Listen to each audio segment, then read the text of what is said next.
आएगा। Welcome to Pakistani father साहब। तो यार बहुत बड़ा खबर इस टाइम निकल कर आ रहा है भाई साहब। भारतीय मूल की तुलसी गबार्ड जो भाई साहब अमेरिकन की प्रेसिडेंट है, उसने पाकिस्तान को इस दुनिया के लिए सबसे बड़ा खतरा बोलकर पाकिस्तान की कर दी बेइज्जती।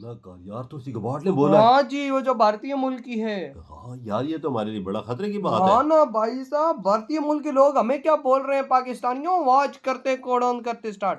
Pakistan's long-range ballistic missile development potentially could include ICBMs with a range capable of striking the homeland. North Korea, Iran, and Pakistan have with nuclear and conventional payloads that put our homeland within range.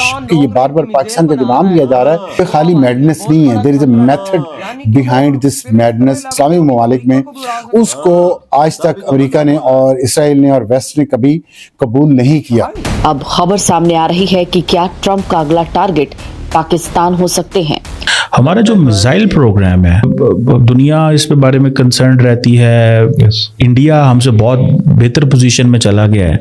वो अगर आप ख्वाजा आसिफ साहब के tweet देखें तो इनके अंदर की जो कंफ्यूजन है, ये इस वक्त परेशान है कि हमने अब करना क्या है, हमने जाना किधर है। हाय हाय, ये सूरत हाल कहाँ जा रही है, ये इसराइल क्या कर रहा है, ये अमेरिका क्या कर रहा है। ये जब गाजा की बारी आई तो पाकिस्तान पीछे हो गया। ये बोर्ड ऑफ पीस में बैठना और ये सब चीजें करने की काफी इन्होंने करतूतें जरूर करी, लेकिन कहीं ना कहीं जब डिलीवरी की बात आई, Pakistan is not been able to deliver.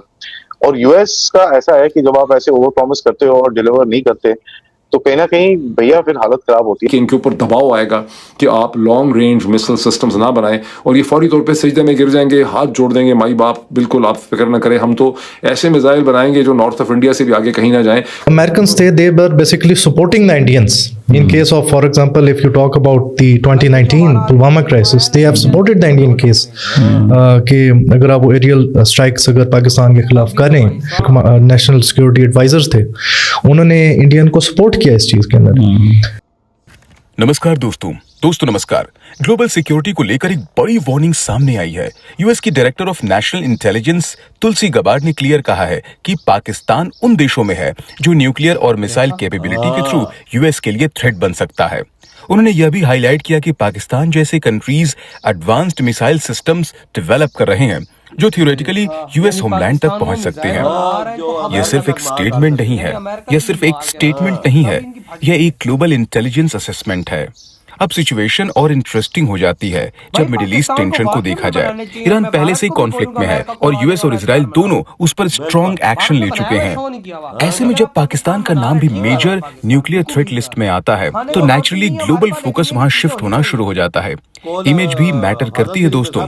जब एक कंट्री को बार बार सिक्योरिटी थ्रेट की कॉन्टेस्ट में मेंशन किया जाए तो उसकी ग्लोबल क्रेडिबिलिटी इंपैक्ट होती है। इसी टॉपिक पर चलिए आगे इस वीडियो को देखते हैं। चैनल को सब्सक्राइब और वीडियो को लाइक करना न भूलें।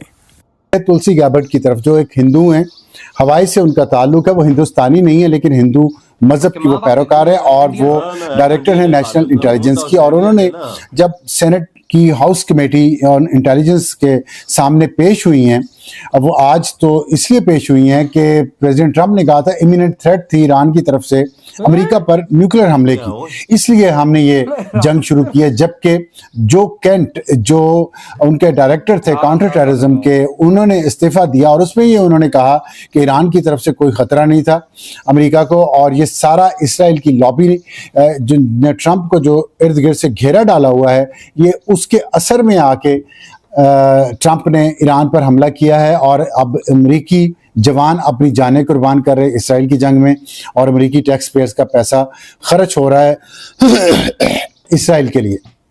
इसके बाद वहां पे एक अजीबो गरीब किस्म का बहरान आया हुआ है अमेरिका में, और उसी सिलसिले में आज ये पेशी भी थी। तो पेशी में उन्होंने जो बात कही है, उन्होंने कहा है कि इंटेलिजेंस कम्युनिटी असेसमेंट्स, अब इंटेलिजेंस कम्युनिटी से मुराद है उनकी बहुत सारी इंटेलिजेंस के उनके इदारे हैं जिसमें CIA सबसे मशहूर है, लेकिन उसके अलावा भी बहुत सारे हैं। उन सब का जो ख्याल है, इंटेलिजेंस कम्युनिटी असेसमेंट जो उन्होंने की है, indicate that Russia, China, north Korea, अब ये तीनों वो ममालिक हैं जिनके बारे में पहले भी किसी को शक नहीं है। और कई दहाइयों से रशिया तो अब तो 80 साल हो गए जब से उसके पास ये सिस्टम है। चीन के पास भी तकरीबन 70 साल हो गए हैं। नॉर्थ कोरिया के पास भी कई दहाइयां हो गई हैं। और ये और Russia, China, north Korea, Iran and Pakistan. अब ईरान के बारे में तो वहाँ पे सबके सामने जंग हो रही है, उनके पास ऐसा कोई मिसाइल होता है, ऐसा कोई हथियार होता है तो अब तक अमेरिका पे वो दाग चुका होता। तो पाकिस्तान के बारे में साथ उन्होंने बात की। अब ये जो बात है ये बड़ी अनोखी है कि पाकिस्तान का नाम उन्होंने क्यों लिया और कहा, और इल्ज़ाम ये लगाया कि developing modern advanced and convention missile delivery systems with both nuclear and conventional warheads, कि ये ऐसे मिसाइल बना रहे हैं इतने एडवांस किस्म के पाकिस्तान में, इतने लॉन्ग रेंज के जो कन्वेंशनल वॉरहेड मतलब आम किस्म का बारूद और न्यूक्लियर बारूद, एटम बम भी उसमें वो लेके जा सकता है, और अमेरिका का जो मुल्क है वहां तक पहुंच सकता है, मतलब कोई 8-10 हज़ार किलोमीटर दूर। ये जो उन्होंने बात की है, ये सनसनी उन्होंने फैलाई है, इसके बाद जाहिर है बातें हो रही है, पूरी दुनिया में हो रही हैं, पाकिस्तान में भी हो रही हैं। इसके बारे में मैं थोड़ी सी आपको बैकग्राउंड बता दूं कि ये बार बार पाकिस्तान का जो नाम लिया जा रहा है, ये खाली मैडनेस नहीं है, there is a method behind this madness.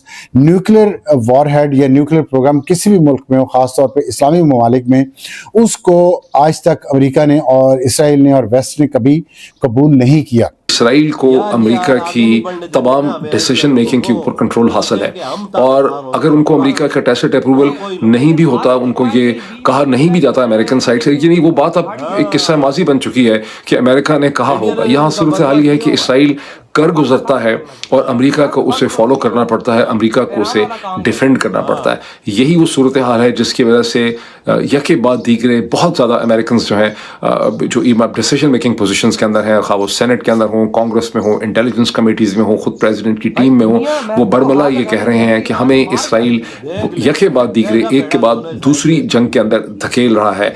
जो केंट जो काउंटर टेररिज्म के डायरेक्टर थे, इधर हुई वीडियो भाई देखो, तुलसी गबार्ड जी ने बोला है कि भाई इंटेलिजेंस रिपोर्ट वाकई में मिली होगी उनको, तो उन्होंने अनाउंसमेंट किया कि पाकिस्तान ऐसे हथियार और ऐसे मिसाइल्स बना रहे जो अमेरिका को भी उड़ा के रख सकते हैं। तो भाई डर का माहौल है, क्योंकि जाहिर सी बात है अगर ईरान अमेरिका पे मार सकता है ना, तो भाई साहब आयरन डोम या वो और कितने रोकेंगे? बिल्कुल, वो भी थक गए हैं। 2-4 आगे गिरेंगे तो भाई साहब अगले की फट तो जाएगी। तो इनकी फट गई है कि पाकिस्तान क्यों ऐसे हथियार बना रहा है। बिल्कुल, ये खुद बनाए तो कुछ भी नहीं, और देश कोई बनाए तो इनकी फट मैं सीधी सी बात करूंगा, भारत को अपना अग्नि 6 बता देना चाहिए दुनिया को, इनके हाथ में तो लेकर आए ना भारत यार। आज इसकी रेंज 10-12 हज़ार किलोमीटर है। मैं अपने आर्मी चीफ को इस टाइम पूरी सपोर्ट करूंगा, जो उसने फैसला किया, हमारे पीएम ने फैसला किया मॉडर्न हथियार बनाने का, बिल्कुल ठीक है, बनाओ भाई। अमेरिका जैसे देशों की मार के रखो, बनाओ 10-10 हज़ार किलोमीटर वाले ऐसे मिसाइल जो अमेरिका के हलक में हाथ दे के उनका हलक खींचे। बिल्कुल, जिस तरह आज देखो ईरान में जितनी एक्सेस हो रही है, भूखे शेर की तरह ईरान भी उनको पड़ रहा है भाई। ईरान को लग रही है, लेकिन बदले में भी ईरान भी उनको ऐसी ऐसी मार रहा है कि भाई साहब इस टाइम अमेरिका का भी 30-40 बिलियन डॉलर उड़ा चुका है। बिल्कुल उड़ा चुका, उसका 15 महीने में कम से कम 30 बिलियन डॉलर का नुकसान हो चुका है, और खाली अमेरिका का। और इसराइल का अलग हुआ है। हाँ, इसराइल का अलग हुआ है। देख ले फिर भाई अगर ये ईरान के पास ना होते तो वो क्या करता? कुछ भी नहीं, वो तो मार खाता। बनाना चाहिए भाई भारतीयों। मैं भी आपको बोलता हूँ, मोदी जी से स्पेशल हैशटैग लगा के रिक्वेस्ट करो कि अग्नि 6 को रिवील करो। और मैं अपने पीएम और अपने आर्मी चीफ से भी हाथ जोड़ के विनती करता हूँ कि निकालो हथियार बड़े बड़े, ऐसी रेंजों वाले निकाला कि इनके पिछवाड़े पे जब जाके लगे ना तो इनके चीखें 7वें आसमान तक जाए और वहां से चीख मारे इधर सुनाई दे।